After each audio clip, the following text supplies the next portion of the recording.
Salam, hər vaxtınız xeyir. Bugün sizinlə birlikdə John R. Miles'ın Passion Struck adlı kitabına baş vuracağıq. Siz bizə bu mənbəni göndərəndə qeyd etmişdiniz ki, kitab xüsusilə cəmiyyətə görə artıq uğur qazanmış, amma daxilən hələ də bir boşluq hiss edən insanlar üçündür. Yəni, kənardan baxanda hər şey qaydasındadır, yaxşı karyera, sabit həyat, amma içəridə nəsə çatmır. Elə bil avtopilotda yaşayırsan. Bugünkü məqsədimiz bu kitabın dərinliyinə enmək və bu durğunluq hissindən çıxmaq üçün hansı əsas prinsipləri təklif etdiyini anlamaqdır. Tamamilə doğrudur. Və dərhal qeyd edim ki, bu, rəfdəki növbəti fərdi inkişaf kitabı deyil, əsla. Müəllif bu kitabı yazmaq üçün 7 ildən çox vaxt sərf edib. Texnologiya nəhənglərindən tutmuş, olimpiya çempionlarına, yüksək rütbəli hərbiçilərə və biznes liderlərinə qədər yüzlərlə insanla müsahibələr aparıb. Kitabın əsas arqumenti isə çox maraqlıdır. Bizə həmişə deyirlər ki, oğul üçün ehtiras və əzmkarlıq lazımdır. Angela Duckworth'un məşhur grit konsepsiyası da budur. Amma Miles deyir ki, bu tənliyin yalnız bir hissəsidir. Əsl mənalı həyata və uğura çatmaq üçün bu keyfiyyətlərə mütləq üçüncü bir element əlavə olunmalıdır. Məqsədyönlülük. Deməli, məsələni açaq, yəni sadəcə inadkar olmaq və çox çalışmaq bu kifayət deyil. Görünür, enerjini hara yönəltdiyin daha vacibdir. Bugünkü söhbətimizdə məhz bu fikrin üzərində dayanacaq. Görək insanlar niyə bu sakit ümidsizlik hissini yaşayır və kitab bu vəziyyətdən çıxmaq üçün hansı fundamental düşüncə dəyişikliklərini təklif edir. Elə müəllifin öz hekayəsindən başlayaq. John R. Miles, yəni uğurun klassik tərifinə tam uyğun bir həyat yaşayıb. Müxtəlif sənayelərdə CEO olub, Fortune 500 şirkətində yüksək vəzifə tutub, hətta ABŞ hərbi dəniz qüvvələrində zabit kimi xidmət edib. Kənardan baxan hər kəs deyərdi ki, bu adam həyatda hər şeyə nail olub. Amma o, daxilən tamamilə fərqli bir şey hiss edirdi. Özünü sanki başqası üçün yazılmış bir senarini oynayan aktör kimi hiss edirdi. Bu mənə filosof Henry David Thoreau'nun o məşhur sözünü xatırladır. İnsanların əksəriyyəti sakit bir ümidsizlik içində yaşayır. Düşünürəm ki, bu hiss çoxlarına tanış gələ bilər. Bəlkə də sizə də tanışdır. Fəaliyyəti, yəni insanların öz işlərini qurmaq cəsarəti azalmaqdadır. Daha təəccüblüsü isə Gallup'un qlobal hesabatıdır. Dünya üzrə işçilərin cəmi 21%-i öz işini həqiqətən sevdiyini və işinə bağlı olduğunu deyir. Cəmi 21%. Bu o deməkdir ki, təxminən hər 5 nəfərdən 4-ü ya işinə qarşı laqeyddir, ya da hətta işindən narazıdır. Bəli, dəhşətli rəqəmdir. Müəllif bunu qlobal fövqəladə vəziyyət adlandırır və deyir ki, bu laqeydlik və məqsədsizlik cəmiyyətdə ümumi bir ümidsizliyə yol açır. Bəli, tam olaraq. Və bu bizi kitabın əsas formuluna gətirib çıxarır. Məsələnin kökü də, həlli də buradadır. Angela Duckworth'un grit konsepsiyası son illərdə çox populyarlaşıb. Onun formulu belədir. Ehtiras və səy birləşəndə bacarıq yaranır. Yəni, bir işi sevirsənsə və onun üçün çox çalışırsansa, nəticədə o işdə usta olursan. Bu, məntiqli səslənir. Ancaq Miles deyir ki, bu formulda həyati bir komponent əskikdir. Bəli, müəllifin fikrincə o çatışmayan, amma hər şeyi dəyişən element məqsədyönlülükdür. Miles bunu izah etmək üçün çox təsirli bir hadisədən bəhs edir. ABŞ Hərbi Dəniz Akademiyasında baş vermiş kütləvi köçürmə qalmaqala. Baxın, bu akademiyaya qəbul olmaq və oradan məzun olmaq üçün inanılmaz bir əzm, yəni grit tələb olunur. Bu kursantlar çox ehtiraslı və çalışqan idilər. Amma buna baxmayaraq, onlarla kursant imtahanlarda köçürməkdə ittiham olundu. Niyə? Çünki onların əzmi var idi, amma gündəlik mikro seçimlərində, dəyərlərində onlara yol göstərən bir məqsədyönlülük, bir mənəvi kompas yox idi. Onlar məzun olmağa o qədər fokuslanmışdılar ki, necə məzun olduqlarının fərqinə varmırdılar. Bu, çox güclü nümunədir. Deməli, əzm kor-koranə bir güc ola bilər. Əgər düzgün istiqamətə yönəldilməzsə, hətta zərərli nəticələrə də gətirib çıxara bilər. Bəs kitabın təklif etdiyi təkmilləşdirilmiş formula necədir? Formula belədir. Birinci hissə Duckworth'un dediyi kimidir. Ehtiras vurulsun əzmkarlıq, bərabərdir əzm, yəni grit. Aydındır. Amma ikinci və həlledici hissə budur. Əzm vurulsun məqsədyönlülük bərabərdir özünü reallaşdırmaq. Yəni, əsl potensialını ortaya çıxarmaq üçün və mənalı bir həyat yaşamaq üçün inadkarlığın özü özlüyündə bir məqsəd deyil, sadəcə bir vasitədir. Əsas məsələ o inadkarlığı daha böyük bir məqsədə, dəyərlərinə uyğun bir hədəfə bağlamaqdır. Kitabda Passion Struck olmaq məhz bu üç elementin, ehtiras, əzmkarlıq və məqsədyönlülüyün harmoniyası ilə özünü reallaşdırmaq üçün davamlı bir axtarış kimi təsvir edilir. Bax, bu məsələlə tamamilə yeni bir baxış bucağı gətirir. Deməli, problem çox çalışmamağımızda deyil, bəlkə də niyə çalışdığımızı bilməməyimizdədir. Bu aydınlaşdırmadan sonra gəlin kitabın təklif etdiyi konkret düşüncə tərzi dəyişikliklərinə keçək. Birinci dəyişiklik missiya ovçusu olmaqdır.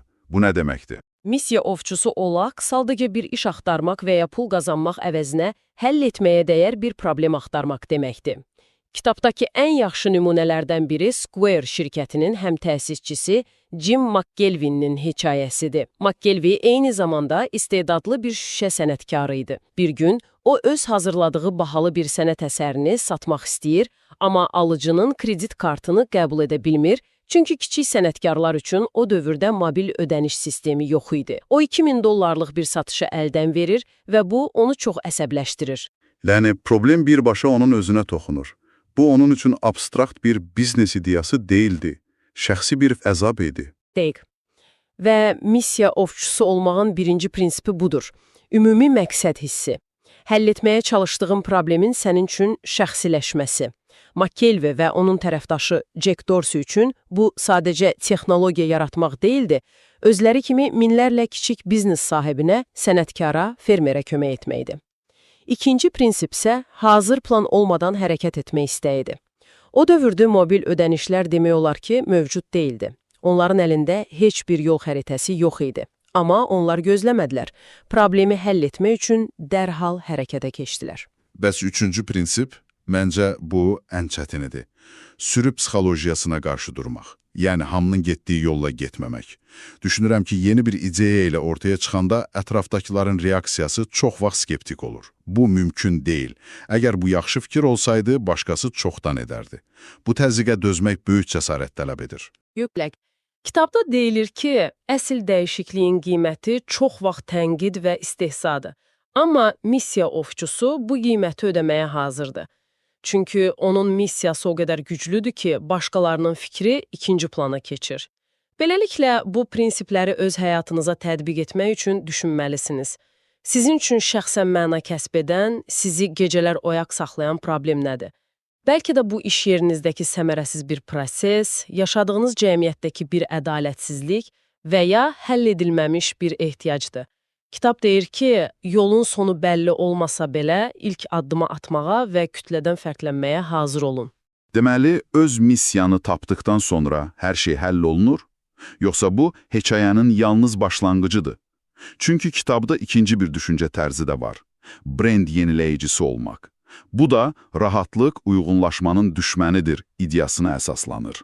Bəli, missiyanı tapmaq ilk addımdır, amma o missiyanı həyata keçirmək üçün çox vaxt köklü bir dəyişiklik tələb olunur. Və bu dəyişiklik öz kimliyimizi yenidən formalaşdırmaq deməkdir.